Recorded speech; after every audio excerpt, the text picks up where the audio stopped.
and this is an Android mini PC, the Mk808. What this is a media player for your television set that runs Android operating system.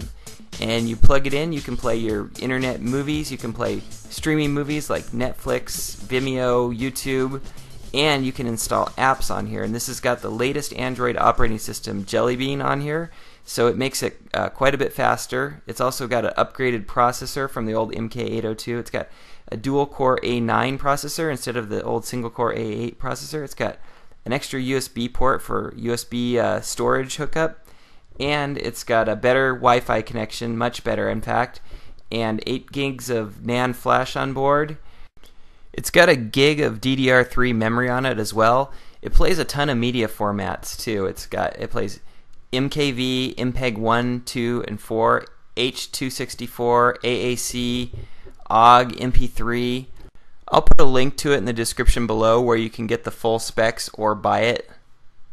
This new version runs a lot cooler than the Mk802 also. It's got these holes in the top, and I think they really do the job because the thing is just a little bit warm when it's running. It's not hot like the old one was. I purchased this mini HDMI to full-size HDMI adapter here also. It comes with a cable that does that, but I wanted it to have, I wanted to eliminate the clutter, so I just bought this little adapter. It's like $2 or $3 on Amazon. First I'm going to hook it up to my computer monitor because it's a lot easier. So I've got the HDMI going to the computer monitor, the USB going to power it, and then the Bluetooth dongle into the USB port on the back there. Also I've got a 16 gig SD card inside. When you first start it up, this is what you'll see, basically a tablet version of Android. But if you go into the settings, you'll see that it's running Android 4.11, which is Jelly Bean, the latest and greatest version of Android. There are a couple settings you'll probably need to set before you get going. So you need to go to Language and Input and Default Keyboard. It thinks that it's got a physical keyboard installed when you get it, so the on-screen keyboard doesn't pop up. Turn this to off, and then you will have an on-screen keyboard when you need to type. One other thing I noticed on mine was that the screen was slightly zoomed out. So here it's set to 1080p 60 Hz, which is good.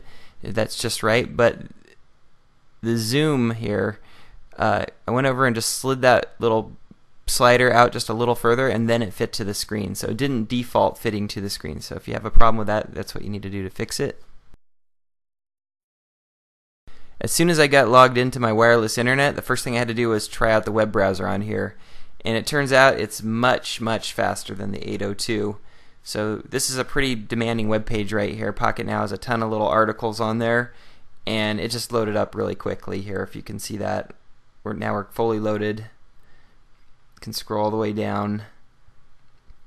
Everything's there. So that's about 5 times as fast as the old one. Here you can see it came with quite a few apps that are pretty useful, like YouTube, Chrome browser, Google Maps. So I'm just updating the different apps, and they're actually updating really fast, like much faster than the old one. Almost as, not quite as fast as my Galaxy S3, but pretty similar. So this is impressive.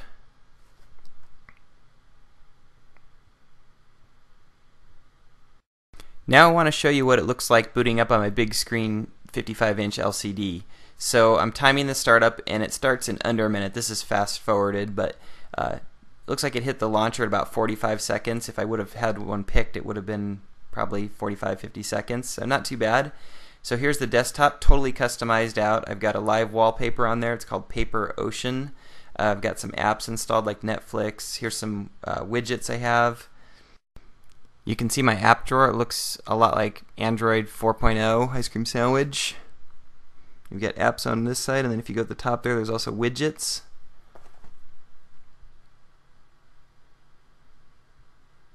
There's the widgets. There's a couple pages of them, so it's nice they give you quite a few different things included with this built in. You don't have to go and install them. Here's how you create a folder in Jelly Bean. Just drag one app into the other one. It's a piece of cake. But you can't drag a folder into an app. Only an app into a folder. Or an app into an app. Here's my YouTube widget. You can scroll through the different videos. So this is what YouTube looks like. It's actually laid out really nice and easy to use, and you can type and search very easily with this this setup. Here's my channel, some cool tech, and here's some of my places I'm subscribed to, and these channels are all awesome. So if you subscribe to a bunch of good channels, every day when you go to YouTube you'll see a whole bunch of new videos that are just like exactly what you want to see. So it's like having a totally customized out web page, except for with videos where you just sit back and watch and don't have to read anything. So don't forget to subscribe to my channel. I'll give you lots of updates that you'll be able to see every day. Here's how the multitasking works on this one. You click this little double square, and you can do this about anytime you're in any app, and switch to another app, and then click it again from that app and go back to the original app. So this app is actually one of my favorites. It's Super Video. It makes you have a pop-up window of video that you can then move around and it stays on top. So like say you want to watch a web page or read a web page while you're watching a movie, you just open that up in there, move it over to the side, and it works really good on this version of Android too. So I was kind of thinking it might be too much for this little mini PC, but it worked great. So I can kind of scoot it up into the corner so it gets out of the way, and then just do my web surfing, reading news, watching and listening to video.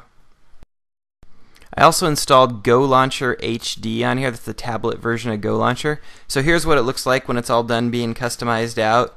Same live wallpaper, but I made a couple folders with different categories of stuff. So I got video apps, utilities, social.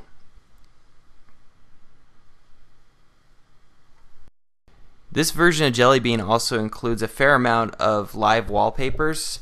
So this is kind of nice. These are animated wallpapers that go in the background, and this Mk808 has no problem playing them. I haven't ran into any live wallpapers yet. It didn't play. One wouldn't install, but it was really new, so maybe it wasn't updated for Jelly Bean yet. And I just wanted to show you that it does indeed have Netflix, and it lets you run it on here, no problem, straight out of the App Store. Some devices don't get Netflix because they're worried about their copy protection and things like that, but this one works good. It's nice and fast, and Netflix is a demanding app too. It did slow down just a tad when I was looking. I think it might have been just trying to load still, like a internet connection thing more than a slow processor thing. And the movies look really good. They play pretty quickly too on here. I can't show you what the movies look like, but trust me, they look good. So here I'm showing you in super speeded up motion my process of customizing out the desktop in Go Launcher. So look how easy this is. You just click the app you want, and it just slides down there. Then I'm going to go ahead and make folders of putting them in categories and name all these folders. So it took a while to get all this done, but just wanted to show you how it works in Go Launcher because it's really smooth in there. It's better than the stock launcher, although this one's much better than the Samsung launcher.